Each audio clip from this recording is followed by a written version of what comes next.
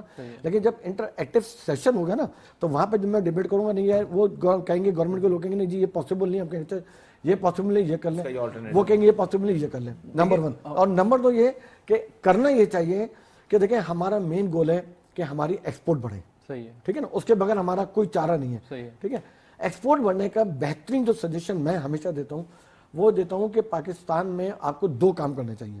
ایک کام تو یہ کرنا چاہیے کہ پہلے جو سیکٹرز آپ کے ایکسپورٹ کرتے تھے اور آج نہیں کر رہے, ان کو پہلے بٹھانا چاہیے کہ ہاں بھی آپ اپنے مسائل بتائیں کہ وہ کیا وجوہات ہیں جن کی بنا پر آپ پہلے ایکسپورٹ کرتے تھے, آج آپ کی ایکسپورٹ ختم ہو گئی. ان میں مثال کے طور پہ میں آپ کو کہہ رہا ہوں کہ اسپورٹس گڈ ہیں, سرجیکل آئٹم سیالکوٹ سے بے تحاشا ایکسپورٹ ہوا کرتے تھے.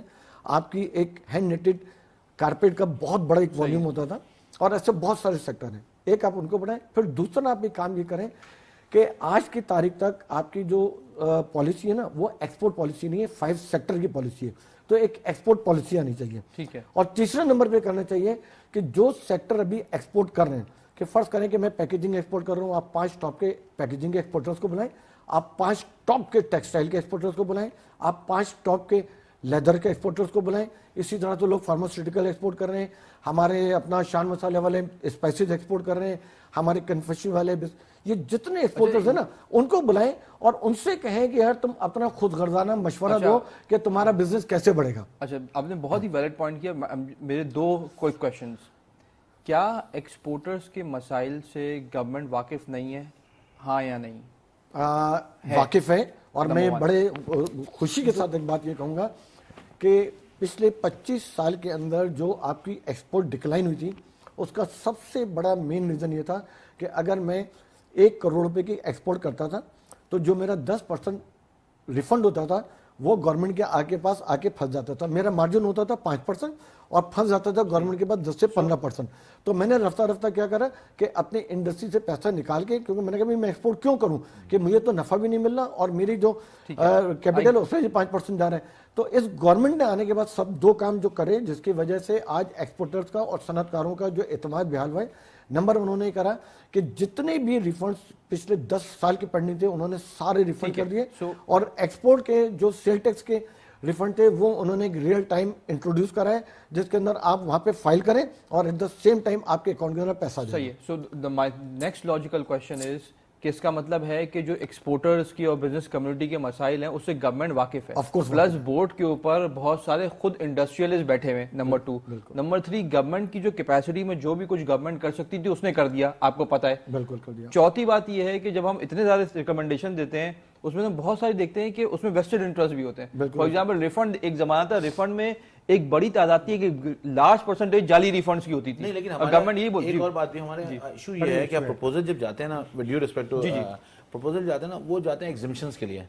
ہم یہ کہتے ہیں اس کو اس انڈسٹری کو ایگزم دے دو, اس کو ریبیٹ دے دو. یہ نہیں کہتا کوئی کہ یار اس انڈسٹری کو آپ ٹیکس کر کے ایک ریڈیوس ٹیکس میں لے آئیں, اس لیے کہ دیکھیں یہ جو ٹینڈنسی ہے نا, اس ٹینڈنسی نے ملک کو خراب کیا ہے.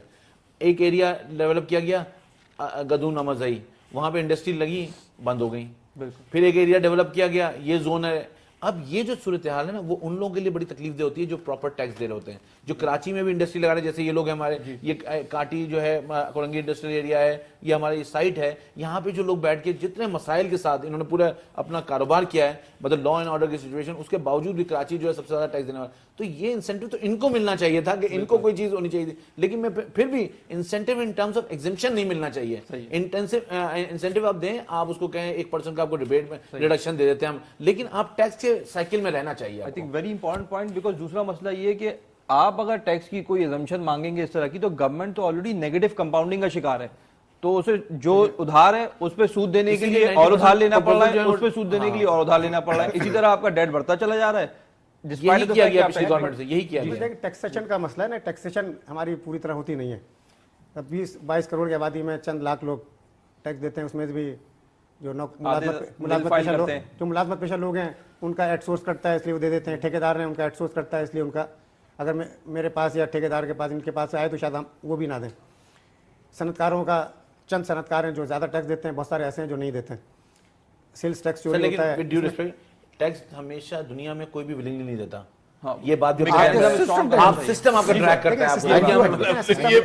سسٹم کی بات ہے نا, دیکھیں آپ کو مار دھاڑ سے تو یہ سب کچھ نہیں ہو سکتا کہ آپ صنعت کاروں کو گرفتار کر لیں گے, صنعت کار کو گرفتار کریں گے تو اپنی انڈسٹری بند کرے گا, بے شک ہمارے لوگ بے روزگار ہو جائیں گے, تو اس کا بجائے فائدہ ہونے کا الٹا نقصان ہو جائے گا. صحیح ہے. اب دیکھیں پڑوسی ملک میں, اب دہلی جائیں, وہاں پہ جو ٹھیلے والا کچھ بیچ رہا ہے وہاں پر کھانے کی چیزیں, وہ کریڈٹ کارڈ پر استعمال کرتا ہے. وہ صحیح ہے, ہر چیز اتنے نیچے سطح پر کریڈٹ کارڈ استعمال ہوتا ہے. اس کا مطلب ہے کریڈٹ کارڈ سے آپ لیتے ہیں تو وہ ڈاکومنٹیشن ہو جاتی ہے اس کی. کسان کے ہاتھ میں لیپ ٹاپ, کسان کے ہاتھ میں لیپ ٹاپ ہے, وہاں پر آپ دیکھیں, اب آپ ہمارے بڑے بڑے شاپنگ سینٹرز ہیں کراچی میں, آپ دیکھیں نا, کراچی میں, لاہور میں, اسلام آباد میں بڑے بڑے شاپنگ سینٹرز ہیں, آپ کیش کے ذریعے خریداری کرتے ہیں. اب آپ پابندی لگائیں کہ یہ کارڈ کے ذریعے ہوگی, اے ٹی ایم کارڈ کے ذریعے لگ گئی سر, استعمال نہیں ہو رہی نا, پوائنٹ آف سیل استعمال تو نہیں ہوتی نا سر, لگ گئی ہے پابندی تو کافی آ گئی ہے. اب مطلب وہاں پر کسی بھی سینٹر میں جائیں آپ کیش کے ذریعے گنجائش ہے, کافی گنجائش ہے, مطلب اے ٹی ایم آپ 100% پابندی لگائیں کہ کیش نہیں خریدیں گے, اے ٹی ایم دینا پڑے گا آپ کو. اب دیکھیں نا, جس کے پاس بھی لاکھ روپے ہیں اس کے پاس بینک اکاؤنٹ بھی ہے,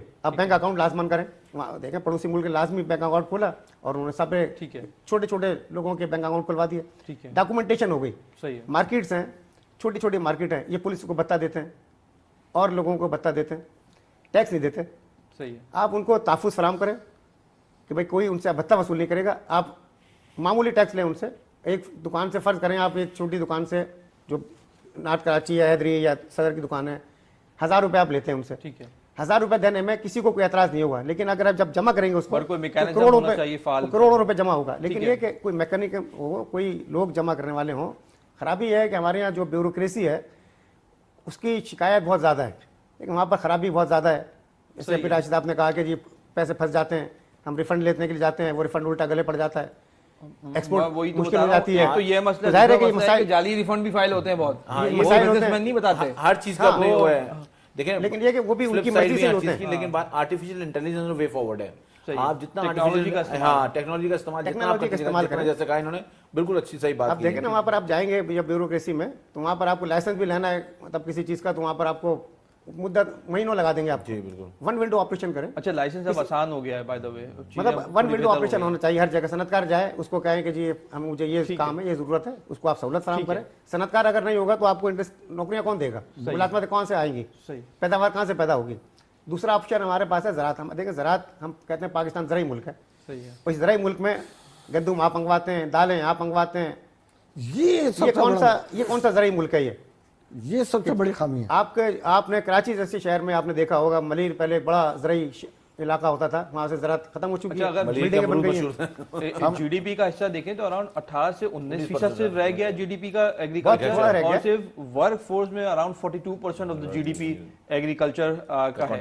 تو اس لحاظ سے اگر آپ دیکھیں تو آپ کوئی مائگریشن کر رہے ہیں, بٹ پرابلم یہ آپ نے صحیح آئیڈینٹیفائی کی کہ جو آپ کی نیشنل سیکیورٹی کی جو کچھ اجناس ہیں جو کہ آپ کے نیشنلی بنیادی ضرورت ہے سیکیورٹی کو انشور کرتی ہیں, وہ تو ہوں, وہ تو امپورٹ کرتے ہیں. یہ مطلب افسوس کی بات ہے, انفلیشن سے ریلیٹ کرتی ہیں, انفلیشن سے ریلیٹ کرتی ہے. ظاہر ہے کہ جب وہاں سے امپورٹ کرتے ہیں تو مہنگا آپ کو ملتا ہے, وہ آپ کو جو پیدا کرتے ہیں تو وہ سستا ہوتا ہے.